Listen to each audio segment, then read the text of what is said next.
Welcome back to the AoT Chronicles and Attack on Titan podcast. I'm one of your hosts, Ronny. And I'm Chad. And today, we are here to cover the second part of the extravaganza that is Attack on Titan, the final season, part 4, the other part that's not the first part. Yes, which completely summarizes you sinners.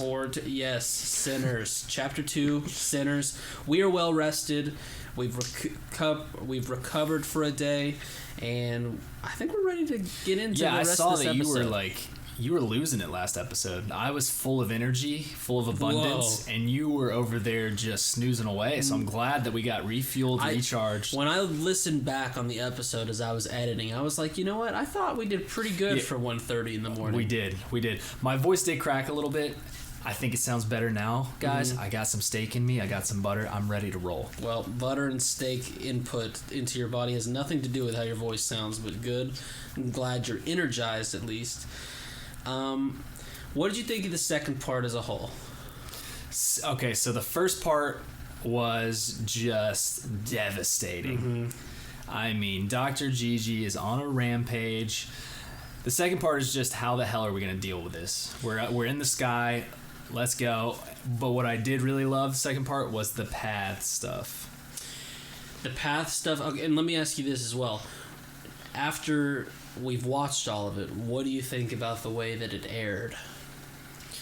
You glad they did it in an hour? Would you have preferred 2 30-minute sessions spread over like 2 weeks? I liked the hour. I thought it ended up going better than I expected. Okay.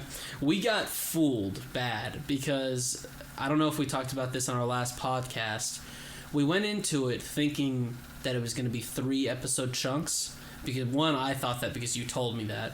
And then I use a TV app to keep track of like all the TV I've watched and everything. Yeah. It had it on there as 3 episodes. So when we were doing the live reaction, obviously we're not checking to see, how far into it are we? So we get to the end of chapter 1, and I'm like, all right, we're 22 minutes in. We got 2 more parts. So when this one ended, I was ready to go 20 more minutes, and then we were just done. Wait, so chapter 1 was a lot longer than the second one, right? But longer, but I don't know how, a lot longer. Chapter 1, I think, maybe 6 minutes. 33, 34 minutes. So I guess the second part was 26. Okay. All right, well, the way that it ended, too, is so abrupt. Very abrupt. It was so abrupt and just such a... That's why I don't know. I don't know. Is this one of the greatest episodes in Attack on Titan? I think it has to be. When you're talking about the hour as a whole? If you're talking about the hour as a whole, I think it doubt cheating. Has to be. It's cheating because it's an hour. But even the first chapter has to be one of the greatest. I think if you put chapter 1 as a whole, then you could maybe sell me on that. Chapter 2, it was good, don't get me wrong, but it's just it left everyone with blue balls. Oh yeah. Because I'm still hurting from that. I think the highlight is going to be the conversation in the past, but other than that, nothing. Well, I think we can talk a little bit about not only that, but Falco as well. I think that's a big highlight too. Okay. Well, we'll get into it. We'll just take the conversations as they come to us. No reason to just talk about it so broadly. You think Dr. Gigi gets annoyed when he's just in open land? There's no people to crush. He's just stomping through the desert. Oh, bored or whatever? Yeah. He's just God, can we hurry up and get to the people already?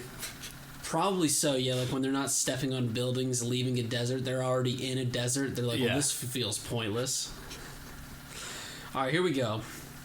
We are flying on the plane, and this was the first time when I saw everyone on the plane where I was like, we do not have a whole lot of people.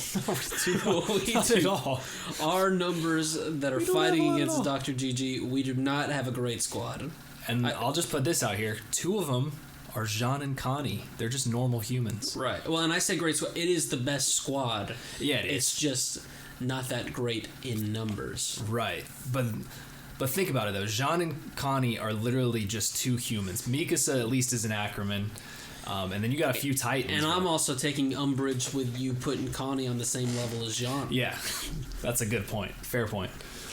So, it's very silent, obviously. We were silent as well. We're already running out of fuel because we didn't have time. The mechanics, they tried their darndest. I don't blame them at all. They had flock the cock, got a hold of the fuel tank. The mechanics did the best they could. At a certain point, like, you can only dump fuel in the tank as quickly as it'll come. And we only got half of one. And literally, we just had a guy breaststroke across the Pacific. I think it was the Pacific Ocean, just to be able to buy Dr. Gigi some more time. If that's not dedicating your heart to the cause, I don't know what is. We, a little look behind the curtain of how we took these notes, basically what our day looked like. We watched the reaction, just you and I. Well, the first time we did the reaction, just you and I. And then Travis, he was feeling left out. He was like, he wanted to watch it too. So we came back to the Coleman Cave where we were recording the podcast, where I then realized that Travis was going to essentially have to watch as we were pausing to take notes. Now, not the preferred way to watch it, but he's a trooper, you know, he'll do whatever.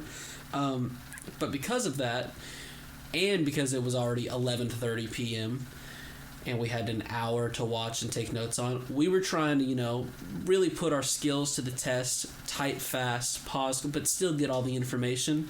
So in my notes, we have things like this where, you know, the Mac Notes app, it doesn't love the word Anya Capone, the name Anya Capone. So I see right here, why would it? The very first time I typed it, it just put Sonia. So it says Sonia is going to get us to Fort Salva. Is it Salva? Yes, Fort Salva. Because that also corrected to Salt. Or is it Salta? No, it's definitely Salva. I think it's Salva. Yeah. But it did correct it to Salt. Thinking on the toes here. All they have to do is stop the rumbling. That's what Onion Capone says. He says, I'm going to get you guys there, but then you guys just have this small little task. Put a stop to Dr. Gigi. Is his homeland still intact? That's the question I have. I think it is. We didn't see, like, any of his people getting stomped, did we? What do you mean by that? By that, I mean, like... How would you have known if it was his people or not? I feel like we'd have heard some, like, similar names or, you know... Okay. Last names. Yeah, I don't know what you mean by that. But I think as far as we know, what we've seen on screen is people are probably okay up to this point. Okay, how much of the continent is actually taken out? That's a question. I mean, that's a good question, too, because I have no idea. I was thinking about this last episode. Like, how far away, I forget the name that they had to get the flying boat from. Odiha? Odiha, thank you. Like, how far away are Odiha and Liberio that Colossals were essentially both places? Like, that's how far Aaron has spread this stuff out, that they're just like... They're miles and miles away in a completely other town. But, so a lot's getting done at once. They're multitasking. Okay, so... And they went south, so we know they went south. Obviously, Aaron headed to the first point of contact of land. Because, I mean, he's taken out everything. Every last point of land. So there's got to be at least, like... I would say he's not even halfway across the continent, right? I mean, he's taken out a lot of people. We've seen the devastation, but... The geography of everything is just, it's tough, because, like, we kind of know, but we also don't really know. Yeah, I hope they really get into that. At one point, they're just like, wow, he's taken out half of the continent. I think that surely they will. They'll be like... Because they got to let us know what we're trying to save. If they're already on the other side of the continent smashing everything, then it's like, well, what are we, what are we even fighting for? Right. Armin, he's ready to take charge. He's the 15th Lord Commander of the Scout Regiment. He makes a dangerously accurate drawing of Dr. Gigi. I imagine this is exactly what the initial blueprints looked like when they were animating this sucker. Is just... It looks like one of those... it's a bell curve. I'm pretty sure he's like, this is pretty much what I think he looks like. And he just drew him perfectly. With chalk, too. That was awesome. Levi says it's a humongous bundle of bones that moves like an insect. Yeah. Yeah, I guess it does. Ooh, Mr. Popular. He'll clean the dishes later, Mom. They start talking about Aaron being in the nape, but Levi brings up a great point that I hadn't slowed down long enough to consider, which is he's got the Warhammer Titan. He could pretty much be anywhere. God, that is... He could do anything. As long as he's plugged up. I'm guessing that's how, which I'm getting ahead of myself, but you mentioned it. So is that how, like, Zeke, he forms or, like, summons Zeke's Titan and then the rocks? He can literally, since the Warhammer can just make any weapon, it just made rocks for him to throw. I'm guessing that's how that happened. Well, yeah, and is it even, like... Do you think Zeke was even in the Beast Titan there? Or does he have a way where he can basically, like, project the Beast Titan if he's just got a hold of Zeke? I don't know. Yeah, I mean, that's a good point. Reiner, we didn't get to see it. Like, that's another blue balls. Reiner tackles him. That was it. Mm-hmm. That's all we saw. So, yeah. I mean, probably not. I would imagine he's not in the thing. Yeah, if he's got a way to not put him in there, I gotta imagine he is, because that's just, it makes it way safer that way than having, like, a mindless Zeke just being forced to sit in the Beast Titan. That is all super interesting, and it just looks like the Beast Titan is made completely of ice, or whatever you want to call it. It doesn't look like the regular... So that makes me think, too, like, was that part of the... Like, him getting the Warhammer was all for this right here? I don't know. So they say we just gotta blast the whole thing with the Colossal Titan. Armin says that is definitely the most effective way to probably go about things, but he still wants to talk to Aaron. He's still... I mean, dude, at some point you gotta be like, throw me out of this plane. Right when I'm about to land on his head, I will just nuclear bomb him. And just do it right there. I mean, that's got to be the best spot, right? I know. I would almost wish that Armin was just like, I'm really worried. Like, we've got one shot. And I'm really worried if we do the Colossal Titan atomic bomb that it's not going to work. And that's why he wants to talk to Aaron. Because at this point, I mean... Yeah. Aaron's making his way downtown. He's killed so many people already. Like, we don't really have time for a chat if there's another option. And that would be what would happen. He would nuke the head, and then we find out that Aaron is in, like, a ball, like Laura Tiber, the opposite direction. Yeah. And to further that point, I was surprised that no one argues him a little bit more on that. I mean, I guess he is in charge now, so they don't... Yeah. Maybe they're just really good soldiers. Armin freaking Arlert. Yeah. God, think about his speech about dedicating his heart in the first season whenever they were about to cannon. Kit Swarryman was about to cannon Aaron. He has come so far, and I love it. I'm so here for it. I'm just trying to think, like... His awesome granddad would be proud. We have lost a lot of the people who I feel like would have argued, but obviously Mikas is not going to say anything. Jean is the one guy that would. But Jean's still secretly like, you know, whatever happens. I think we should try and stop him, of course. But true. You know, if all the Eldians, you know. So Connie, I guess Connie would be the one. And Connie's, you know. Or is he just Connie? He's a cotton ball. He's just. He's not. He probably thinks that we should stop it, but he's not brave enough, I don't think, to try and stop it. He's just kind of going along with his friend. He's brave enough to go along, though. He's a good friend. Yes. I'm very good friend. Don't get me wrong. Don't even start there. Connie earned some of my respect last part of the season, but every time I see him, do I still laugh a little bit? Yes. Okay. And also Anya Capone, man. We've got a fucking squad right here. Oh my god. You better buckle up, because there's just going to be 20 minutes of us breaking down Anya Capone? Anya Capone's flight skills. Okay. Levi brings up that Aaron is controlling the Founder through Zeke. Won't the rumbling stop if they just kill Zeke? It's a good question, because if Ymir chose him, does he technically need Zeke? But he had to have Zeke touching him to be able to go to the Founding, so I guess that would make sense. Like he has to be like connected to Zeke somehow, right? He's just trapped him somewhere. Well, he's the key. He's the key. So if you take the key away, okay. I don't think. I mean, can Ymir? Does she have the power to be like, no? Now that you're here, you can stay here, or does he just get warped out of the paths? I don't know. Yeah. What if and then just instantly goes back to the Attack Titan? Like if he get in the Warhammer, yeah. Well, shit, he would still be a problem. He'd still be an issue, but a much more manageable issue that can't command thousands of colossal titans. But would it even matter at that point, though? Now that the Titans are out and the sunlight is hitting them, would they just keep walking? Like, how are you gonna stop him? Yeah, that's true. It's like as soon as that bond's broken, do they just go, all right, pack it up, let's go home? Which then circles all the way back to around to maybe you do actually have to talk to Aaron because he might be the only one that can legitimately stop God, him. that's a scary thought. They kill Zeke, and then it's like, okay, Aaron can't control them anymore, but now it's even worse because now you just have hundreds and thousands of colossal titans just essentially mindlessly walking. It's the same problem that we had in the very first part of the show, except now on a grander scale, where they're all just moseying around until they catch sight of people and they just go full on at them.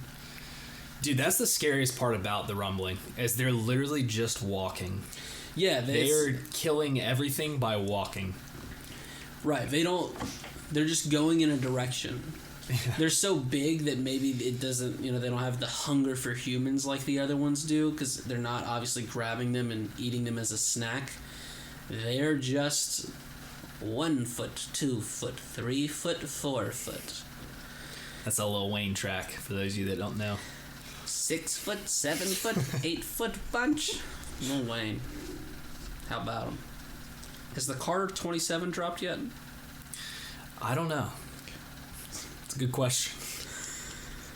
But of course, I have to laugh. Levi's plan, whether or not it's completely foolproof, in the sense of we don't really know what happens when that bond is broken with Zeke. It's Levi's plan because he just wants to kill Zeke. Yeah. Whatever it's gonna take. That's his last promise. Think about it. He's got no one left from the original. Hanji's gone. R.I.P. Hanji. I love you. I miss you and your sexy eye patch. But Erwin, that's all he's got left is that promise to Erwin. Literally, he has nothing else left. So you think he's on a suicide mission to kill Zeke, Levi? You think he's going to be done for? I don't know if he's on a suicide mission, but I believe that he would do whatever it takes to kill Zeke, even if that means suicide. Okay. Problem is, they don't know where Zeke is either. Levi says he will take him out, but this shows growth from Levi. He says, essentially, I'll need you guys to help me. I want you guys to help me. And then he looks at the 2 fingers that he has on both of his hands. This is when Jean talks to Reiner and says, Reiner, I'm the same as you. Because he starts to recount the amount of people they have killed. It can't be for nothing. Just like Reiner did so many years ago, he was sent to protect his hometown, and Jean starts to realize the issues that Reiner was faced with. And then that really gets Connie. He's thinking about Samuel and Daz, which just seems... It's a terrible time to bring that up. This is where I teared up in the episode. It's like if someone had open heart surgery for 9 hours. Okay. And they're just really... And then another person, they meet someone who had open heart surgery for 10 hours, and they're kind of bonding over that. And then, Chad, you walked up, and you're like, yeah, I know the effects of anesthesia. I got my wisdom teeth out one time. You're comparing Samuel and Daz to getting your wisdom teeth out. Dude, it's sad, man. No, it's not. Yeah. God. Daz rhymes with Chaz, man. It was fucking sad when Levi would literally, he would wake up and kill Samuel and Daz every morning if he had to, and not think about it. The fact that Connie had to shoot them point blank in the face, though, is a little... That had to hurt a little bit, right? Well, keep in mind, they were in the process of killing Armin, so... Yeah, but it's complicated, Ronnie. And then they fell into the water, too, right? He didn't even have to clean it up or anything like that. Well, Daz did. Samuel did not fall in the water. Okay. He was splattered. His brain matter was splattered on the dock right in front of him, so... All right. Was not his wisdom teeth. My point is, it just doesn't... What he did doesn't compare to anything anyone else has done in this plane. Yes. Reiner literally has killed thousands. Armin's even blown up and killed thousands. What was Jean? Jean hasn't done anything that bad. Jean has done, like, the least out of anybody. He didn't even kill people like Samuel and Daz. Think about it. He killed... Well, what do you mean by people like Samuel and Daz? Their own, like, people. I don't remember seeing Jean. Well, he was like with Mikasa. He killed way more than Samuel and Daz. You're right. He killed a ton. But Samuel and Daz are very important. You just don't remember it because he didn't stop and be like, Daz, damn it. He did. He shot a lot of people, but they weren't people that we knew, I guess is what I'm trying to say. Just because, if you remember, you can't use Daz as someone that we knew. When we voted him as the least favorite character. We told him, we had a theory back in our season 1 coverage that Daz was the kind of guy that if it meant not facing the Titans, he would hide in the bottom of a porta potty surviving off eating people's shit. That is something that we theorized. He totally would. Connie's talking about that in the same plane as Reiner, who, bless his heart, is saying he can't even make up for his sins. There is nothing, if he stops the rumbling and saves the world, he still won't forgive himself.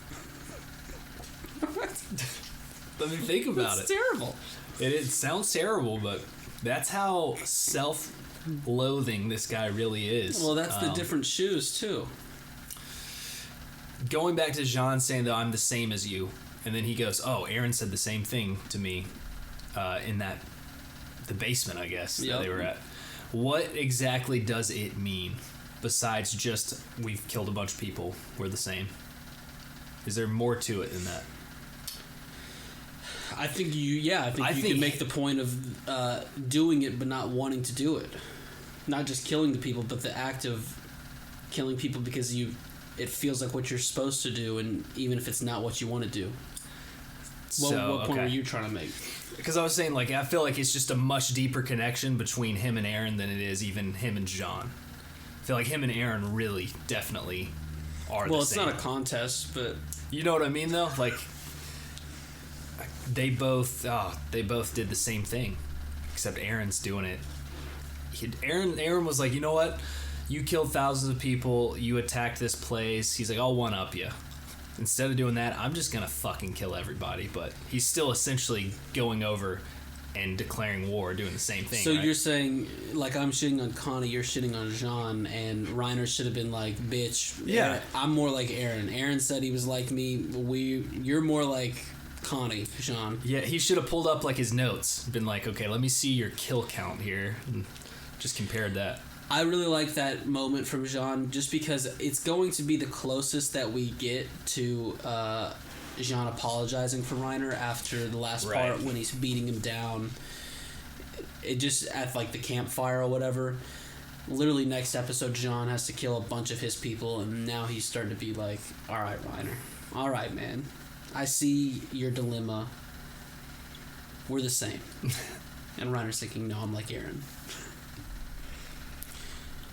Reiner then says, I think I may have figured Aaron out. I think he wants us to stop him. Armin's like, yeah, something has bothered me as well. Aaron can control all the Titans and Eldians, and yet we all still have our powers. He's letting them act freely. Freedom. Is that your only note on that? That's my only note. Freedom. He likes freedom so much that he could just be like, you know what? I'm going to make it where all Eldians are paralyzed and can't stop me. But no, he's going to free them all let them choose. He's giving them a fighting chance. Yeah, think about it, dude. He could just be like, no, sorry, you don't have legs anymore. You're done. But he's letting them at least do their thing. I don't think it's to stop him. I just think he's such a freedom obsessor that he's giving his friends freedom. I guess. I guess technically yes. It's still pretty messed up. What's messed up? He's giving him quite a chore. It's a good point, though, but... And if he wants him to stop him, he could make it a lot easier, I think. No, that's what I'm saying. I don't think he technically wants them to stop him. I think he's just not taking anything away from him. He's still letting them have freedom. Oh, so that's so you don't think what they're thinking, which is that he wants them to stop him. Right. You think it's just like a messed up game of like, I don't want you to stop me. What I'm doing is right, but I'm not going to take it away from you. Yeah, it's like the most dangerous game. Yeah, because he could easily just take away all their freedoms, be like, no, you're not allowed to do anything, but he's letting them do what they want. And then literally we see in a speech later, he's like, the only way you're going to stop me is if you kill me, so let's fight. I'm an Aaron naysayer, but they did start to sell me a little bit, because I do feel like I want to explain Aaron's thinking away. Reiner says mass murder can't be easy, and that if it was him, he'd be desperate. He'd be desperate to put off the Founder's powers to someone else, and if not possible, he'd just want it to end. That's a good point. Maybe they do make good points here. I don't know. It's so complicated. Aaron as a character is just so fucked in the head that it's hard to really understand where he's coming from. It just goes back to my whole I want Ymir to be the big bad of all this, and part of Aaron is part of Aaron that lets them keep their powers, but then at the same time there's the Aaron that's doing the rumbling. I don't know. That might be a good point. He might be the only one. He might be telling Ymir, let them keep their powers, and I don't know. We need to hear Ymir talk. She's not said a single word. She needs to speak up a little bit. And boom, the ship arrives at the coordinate. All of a sudden, well, the people inside the ship, not the ship itself. Only Capone is still flying that plane ship. Thank God he is not an Eldian. Levi keeps his cool, but is absolutely pissed that Aaron was spying on him. That is so funny. He would hate the modern world. Yeah. Where you just yes. Everyone hears what you have to say. Levi would be taking all the steps to... His phone would be a Rubik's Cube. That's what he would be using as his telephone. They all shout, saying this can stop. They know why Aaron is doing this. Armin says that they're the ones who drove you this far. That Aaron, we're the ones that drove you this far. Jean says, you don't have to commit genocide for our sake. Which is just... That's a crazy. Tough sentence to say, you know? It is.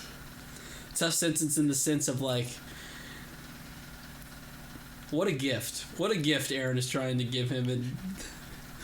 to be the guy to be like, no, listen, you don't have to do this for us. We're fine. We're fine. Connie says, I hated you after what happened to Sasha, but you were hurting too, weren't you? And then Mikasa says, Aaron, I want to shoulder your sins with you. The sins you've committed, we're guilty of them too. Don't push us away anymore. And even Levi, the biggest shocker of them all, he speaks up. Says... He will let him off with just a swift kick in the ass. I know, dude.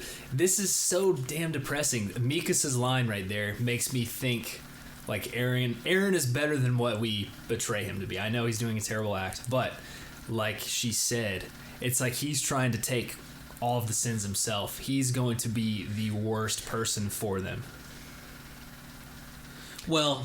Yes, but also here's the thing. I mean, what is Mikasa saying there? She's like, wait, let me on Dr. Genocidal Galapagos. I want to kill all these people with you. I think she's saying, like, she's trying to talk him off the ledge. Yeah, you've already killed so many people. Just stop. We'll take the blame with you for those people. Leave the rest of the people alive. Take the blame. But yeah, dude, it just sucks, man. There's just no... I mean, even if he stopped right now, Ronnie... There's no way you can just have a normal talk with that guy, right? After you kill that many people like that? No, he's got to die. Like, there's no... Well, that's what's up. Reiner did the same thing. They're cool with Reiner now. No, Reiner did not do the same thing. Yes, he did. No, he did not. How many people died in the attack on Shiganshina? Not this many. Close to it. No, nowhere near close to it, Chad. Thousands and thousands of people died. Thousands and thousands. Chad? That is a lot of people. Chad? Nowhere near close. Oh, wow. So now it's a numbers game with you. You know how they were kind of just getting people from the streets in Shiganshina? And yeah, you know, some buildings caught on fire and some... It's a desert. Aaron walked through a city that is now a desert. There were buildings. Yeah, that's a good point. Even the normal animals and farmland isn't even inhabitable. He's taken away that too. So I'll give you that. I'll give you that point. Reiner did not destroy the farmland. I know you're an Aaron fanboy. No, I'm trying to give both sides here, okay? People need to hear.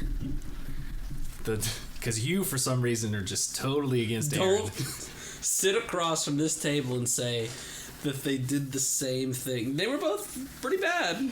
Bad. They were both the worst out of all these people, for sure. Also, I would argue that Reiner was brainwashed into thinking that the people he was attacking were gonna just, come kill him. That they were devils. Okay, Aaron knows that's not the case. Was he brainwashed the second time he destroyed the wall in Trost after he realized once he did it the first time that all these people aren't so bad? Well, he was in too deep. There you go. He was in too deep. And Aaron's in too deep. No, Aaron's not in too deep. Aaron has so much power in the world he could just stop. I still argue he could have this power. No one is gonna go. We gotta go kill those guys over there.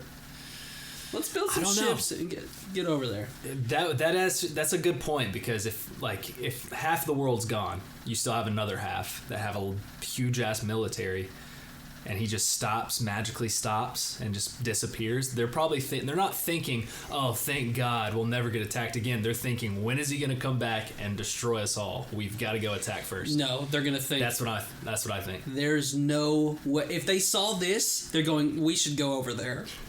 Or are they going to say, wait, he stopped.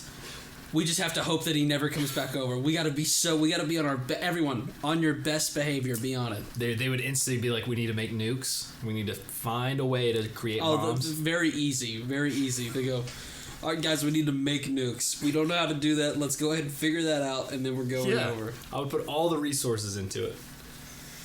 You would be a terrible, terrible country leader. Well, look.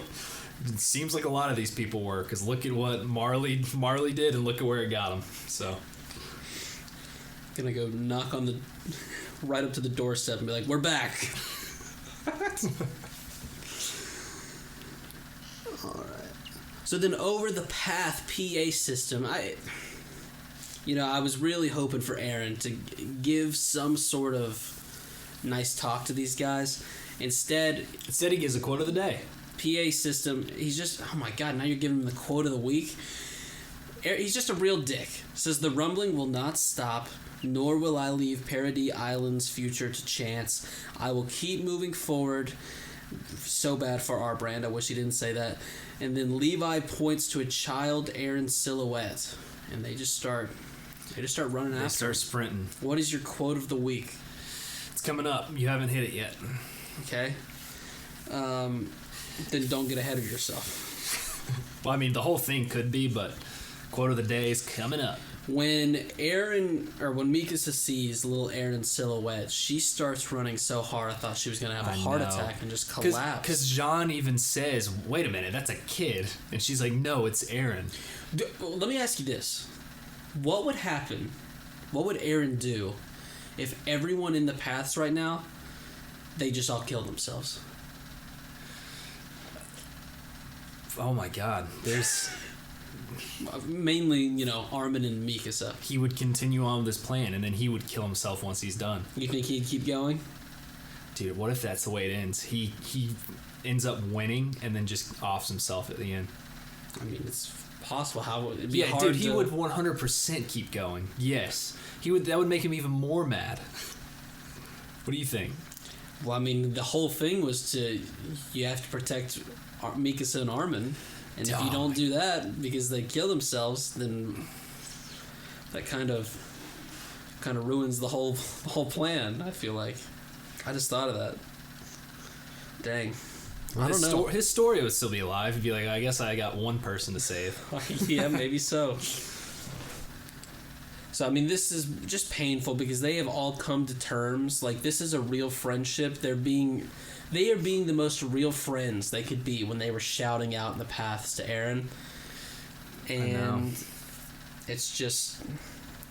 This is where didn't want it. Your theory, to me, kind of comes into play right here. Which theory? Because then I've got so many good ones. Ymir pops up beside him.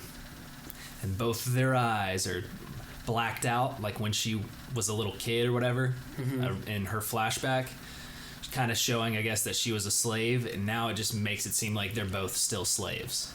Yep. So, but him being next to her makes it kind of seem like he is like her captive. Well, there was almost. that, and then I still go back to when like Ramsey and Halil, and they see like her pattern, like basically Like, she's watching over all this. You know, like those kids, she didn't mean anything to those kids, so why are they seeing her? I don't know. Spooky stuff, man. Spooky stuff. They all run over a hill, and just like that, they arrive back at Peak, Reiner, and Levi, the ones that didn't care about Aaron enough to run. Yeah, that was the best part. They go on a loop, and you just see Reiner standing there, just not doing anything. He's like, oh shit, were we running for him? Sorry, I was staying back here to protect these two. And Peak, we haven't had much of Peak this episode.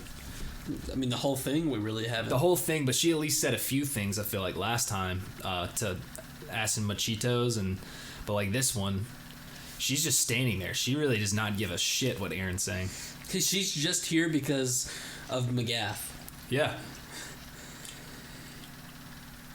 Aaron says, in order to obtain freedom, I will take freedom from the world, but not from you. You are all free to protect the world's freedom.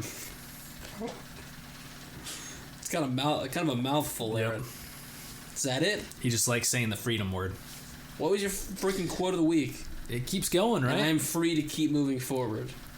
Yeah, you have the freedom. Do I still You go? have the freedom to protect the world's freedom, and I have the freedom to keep moving forward. That is quote of the week. Quote of the day. Hands down, nothing beats that quote. That is Aaron Yeager to a T right there. I didn't like that quote. That's my favorite quote of the series. It's my quote of the series. QOS. As long as we each hold unbending convictions, a clash is inevitable. And this is when, like you said, we now see Ymir standing next to him. Aaron says, there is one thing left to do.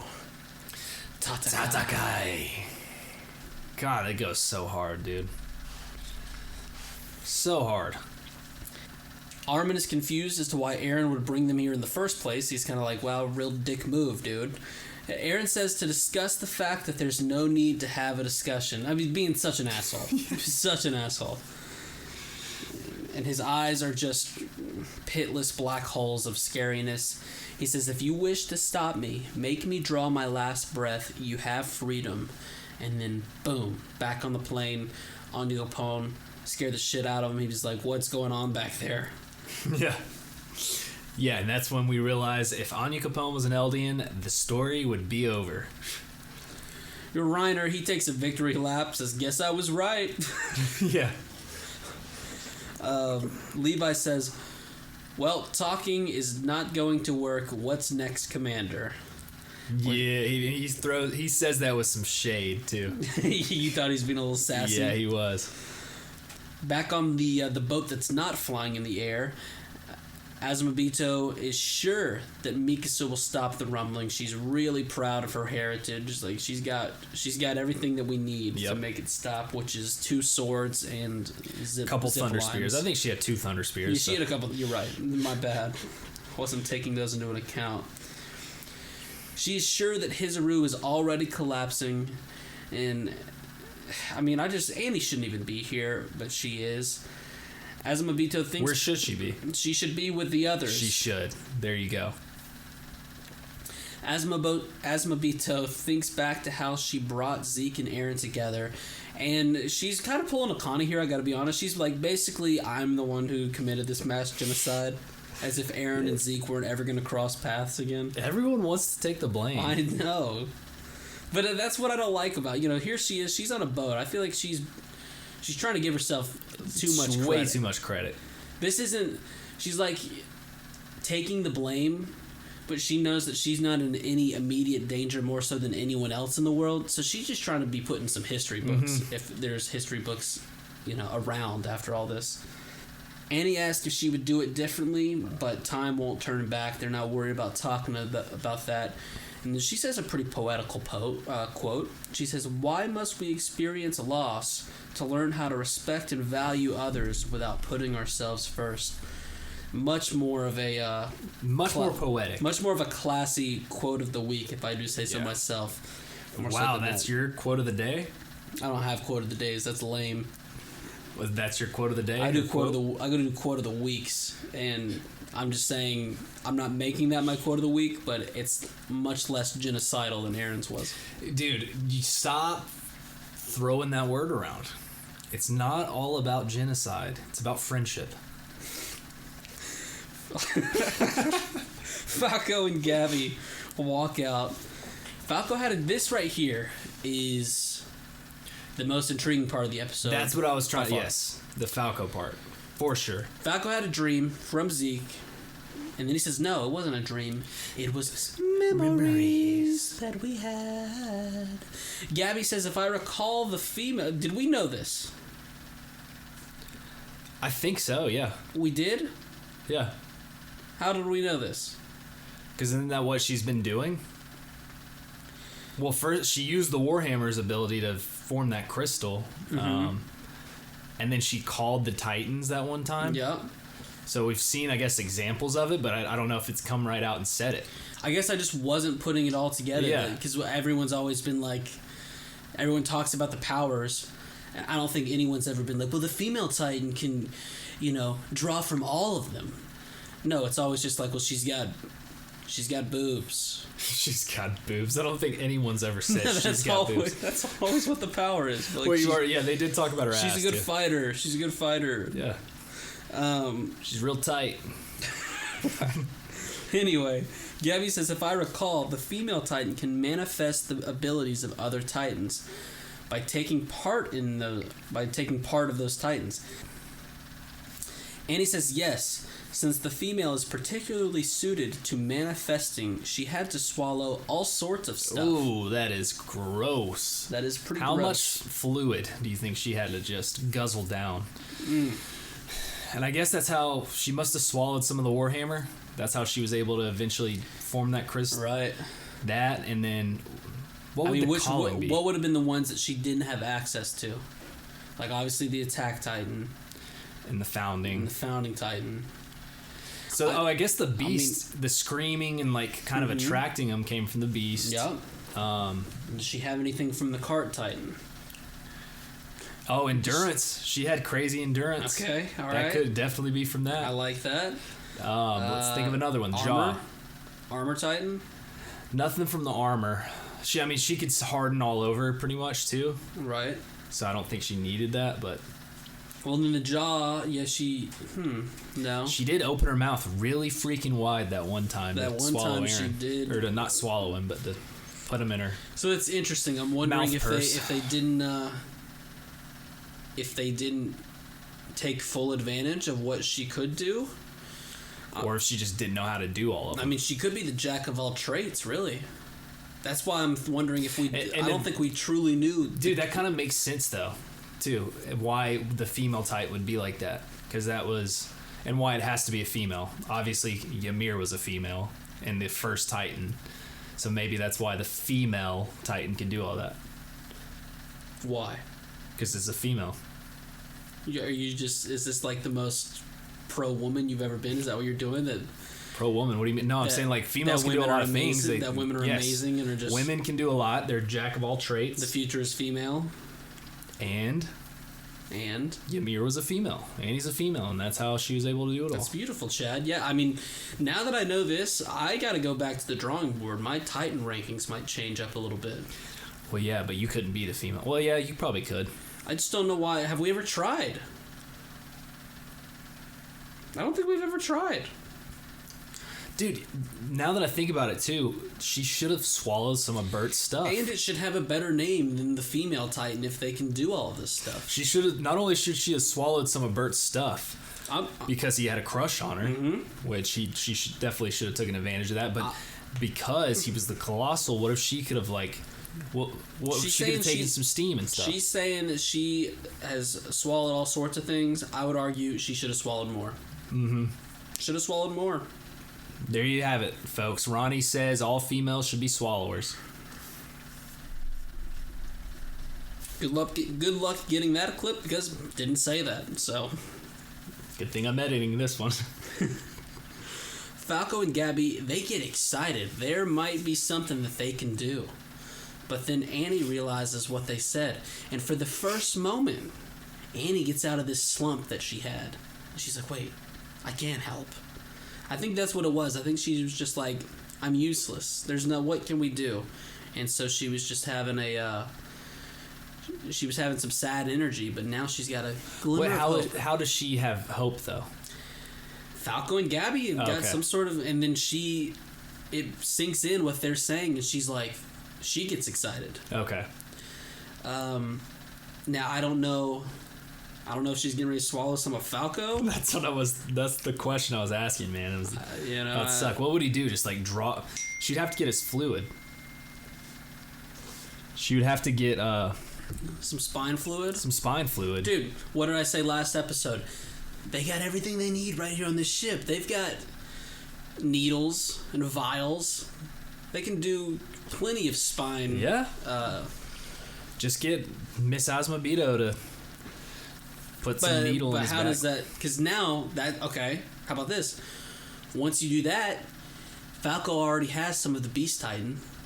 So she'll be getting a concoction of the Jaw and the Beast Titan if she gets it from... We're crossbreeding these bad boys. Yeah. And even if it doesn't work with her, though, if Falco... He said that he was doing it, so... Would it even matter if Falco can be above the clouds? And didn't he say that? Wasn't that the exact wordage? I was above the clouds flying, and I was doing it. He was like, it was me. It wasn't just being up there. He's like, I was doing it. So I don't. That's gonna be so. When we see Foghorn Leghorn take flight, right? And dude, chickens, man. He's a freaking chicken. Don't forget about chickens, everyone. He can. Chickens can fly, right? I think they can. I hope they can. I think some of them might be able to fly. Yeah. Most of chickens must just have their wings clipped, though, because there's not a whole lot of them flying. They do some flapping from time to time, but that's about it. Falco's experiencing traits of the Beast Titan, and the memory he sees the most is a memory of flying above the clouds, and that's not all he could do, too. That's what he says. Yeah. Okay, the town of Liberio have hijacked a train led by Annie's dad. This was a cool reveal. This was really cool because I thought he got stomped out. I won't lie. They are heading to Fort Salva and trying to get to the airships before the military can. Gabby's parents, they're struggling, thinking about their little girl. Reiner's mom going hood up. She's trying to avoid eye contact at all costs. Then there's a young boy who, I don't know how this guy's... Swagalicious. He's very swagalicious, and I guess he was able to not become some sort of soldier because he's in the modeling game. Yeah. He is one handsome lad.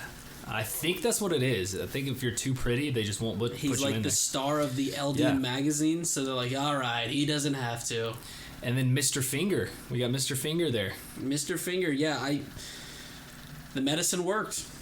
He's alive. He's alive and doing well. Good for him. Keep regular on that medication. He's, out of anyone in the show, he's definitely my number one pick for one of those, for the guy who's carrying around one of those different slots for pills. They're broken up into 7 days. Because he's got to be regular. He's got to keep up with that stuff. And Peak is the most loyal out of all the warriors, so he deserves that medicine.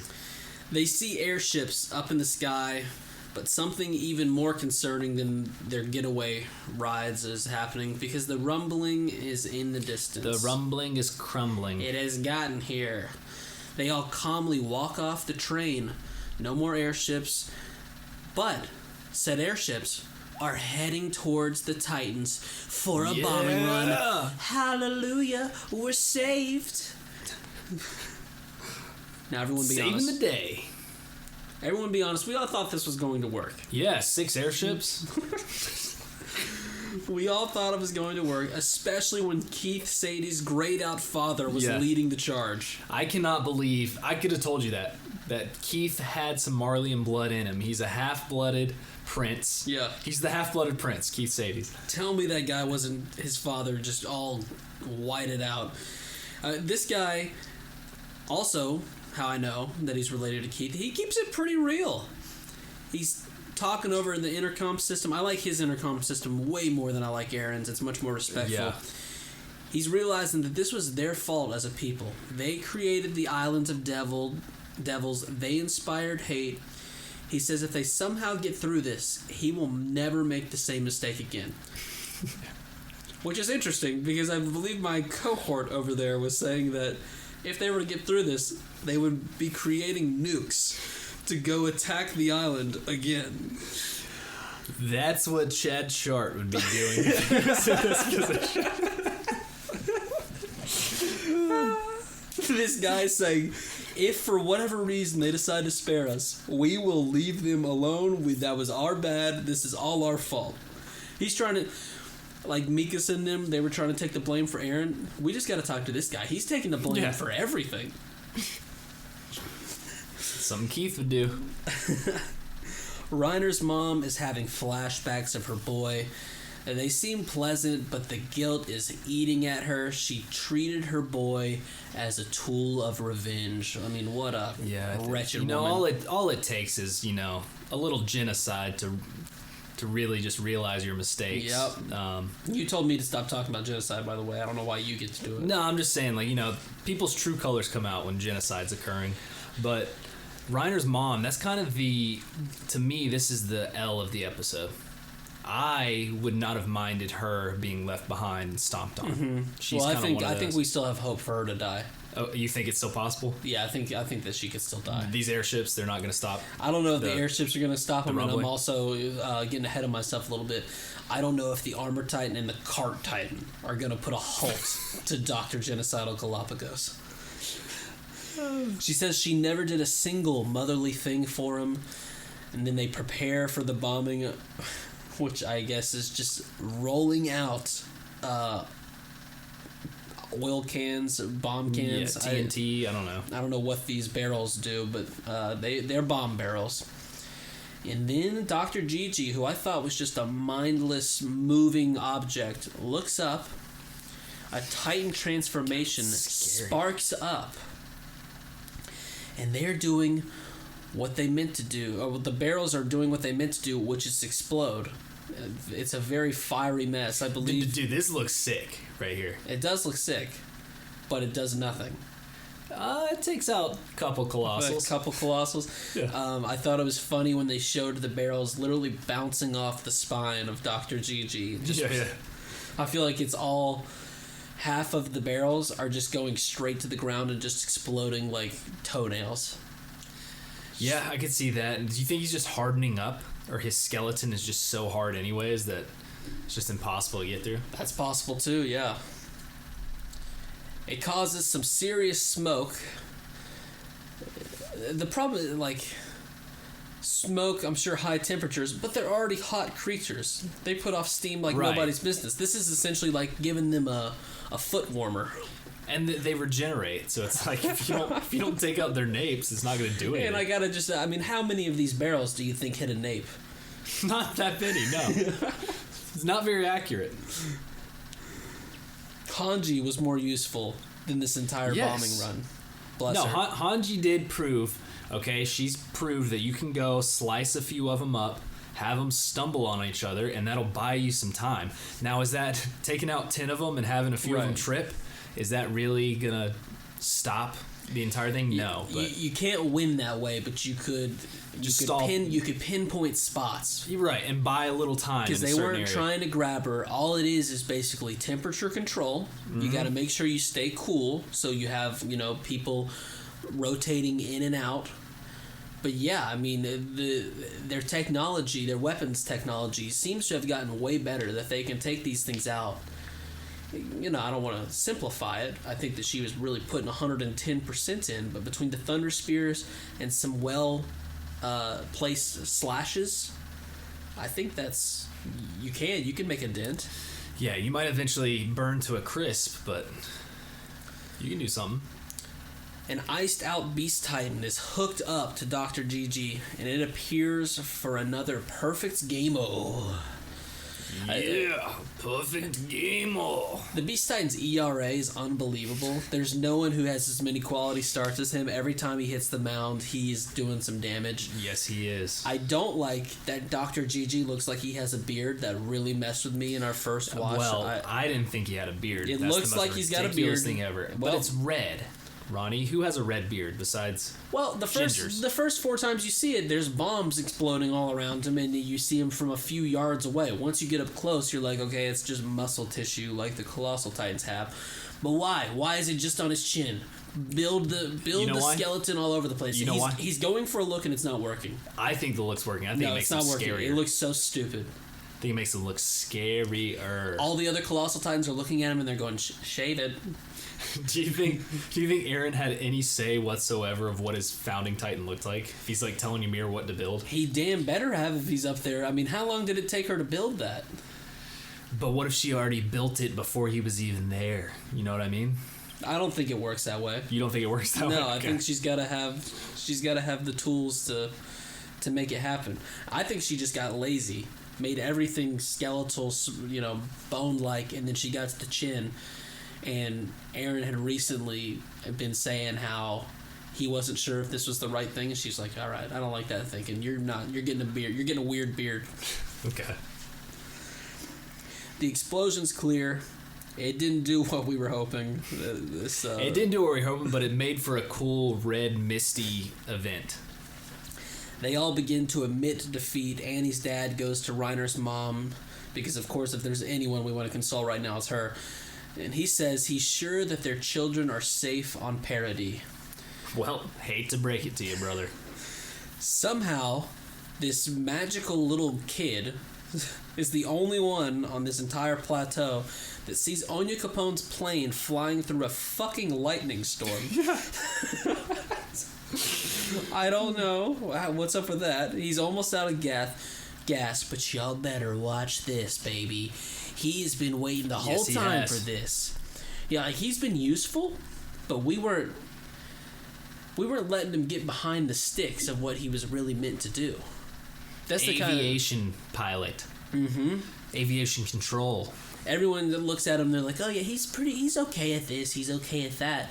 Well, you haven't let him do his calling. Meteorologist. He also went through the rainstorm.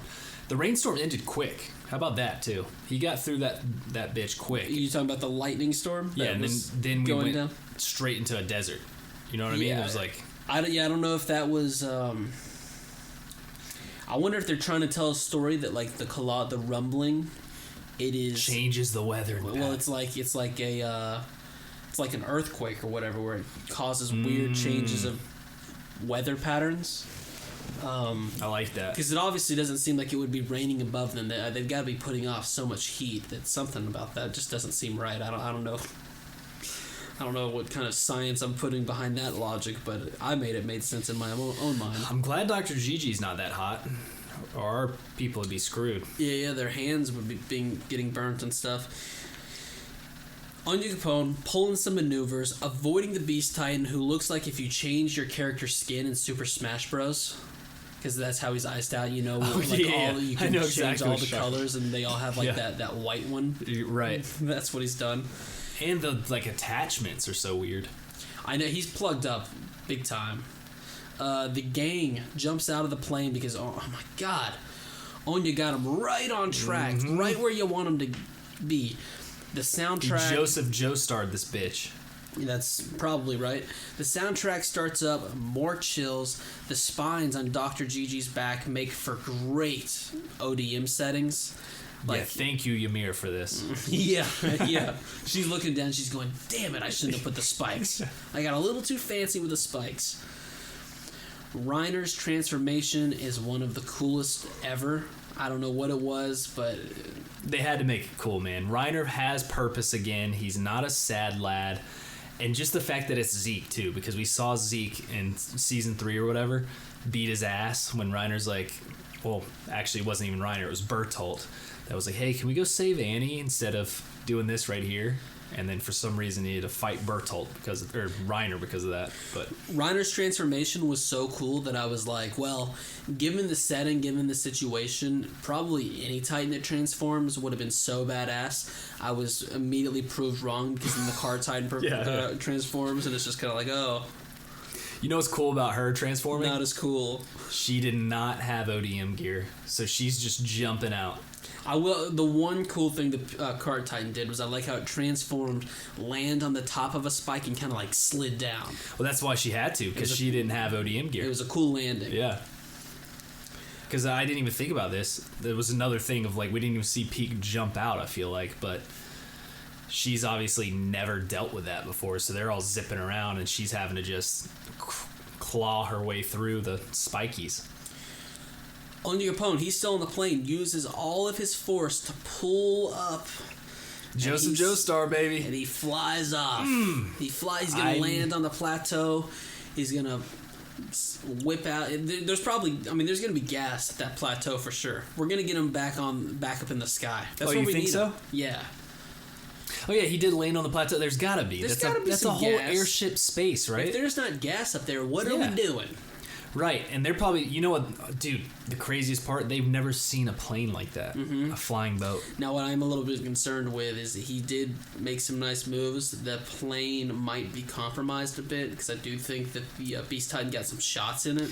Oh, yeah. Maybe enough, though, to where it can still go up. Maybe hopefully. The mechanics, they drop out of, like, the overhead carriers.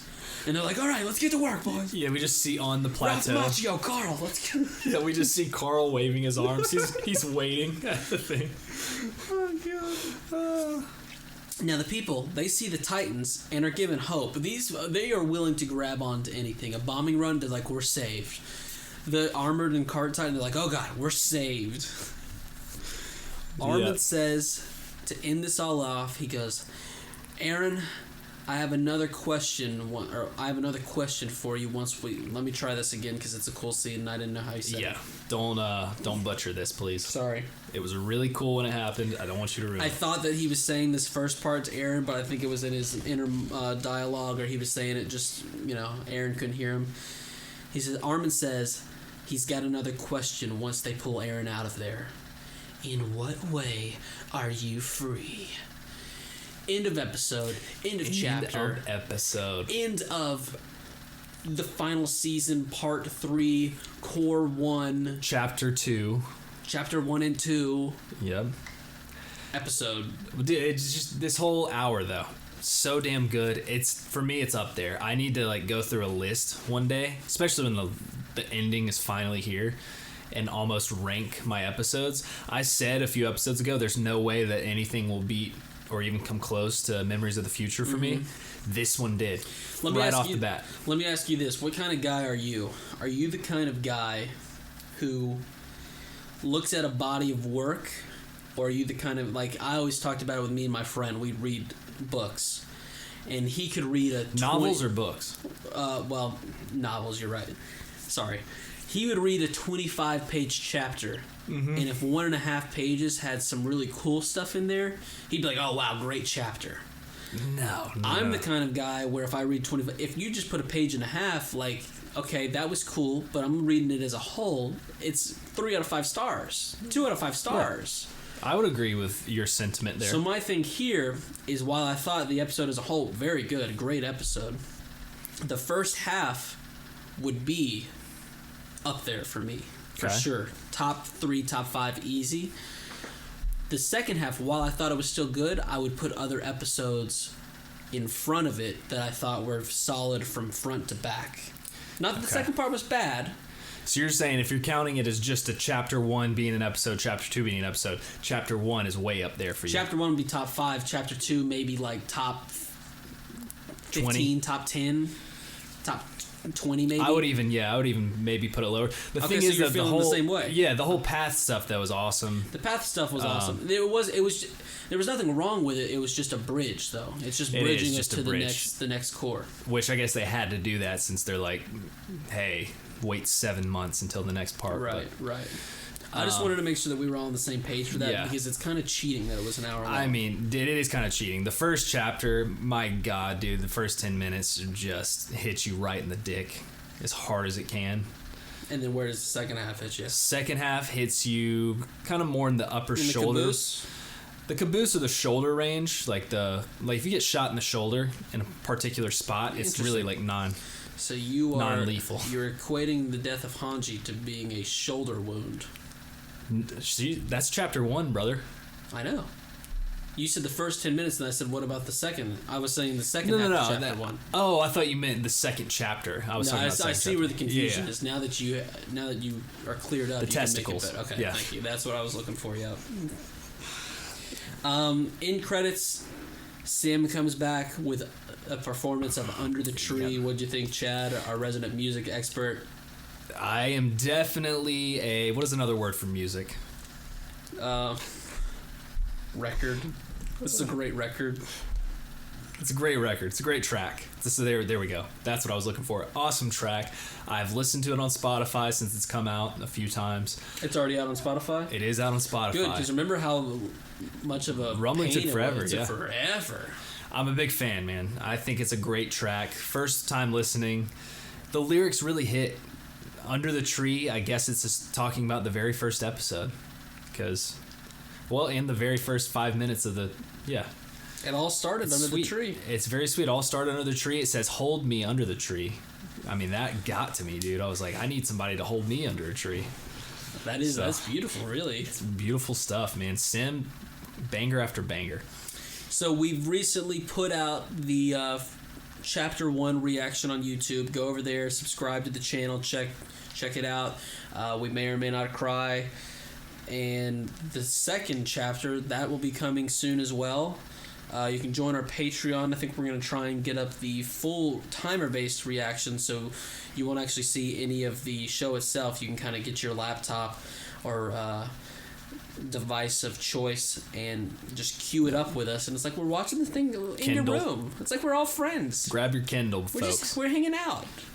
It's so fun. Follow us at Ronny and Chad. Do you have anything else for us? I think we're doing like a wrap up of some kind. I don't exactly know what that looks like. I don't know exactly what that looks like, but Wednesday we'll talk a little bit more just about the whole thing. Yeah, as a whole. We're just not ready to be done talking about it. Right. And then it's kind of the bridge to be like what we expect for the next part. Okay. How long, a bunch of other questions. And we'll try to have Jed on this time. So we'll see. He said he's good for Wednesday, so he doesn't want you freaking out or anything like that, or calling him out on the podcast. We'll see. So yeah, it should be good. It'll be a lot of fun. We'll see, Jet. No, I can't wait to have him on. It'll be fun. I've been Ronny. I've been Chatty. Peace. Peace.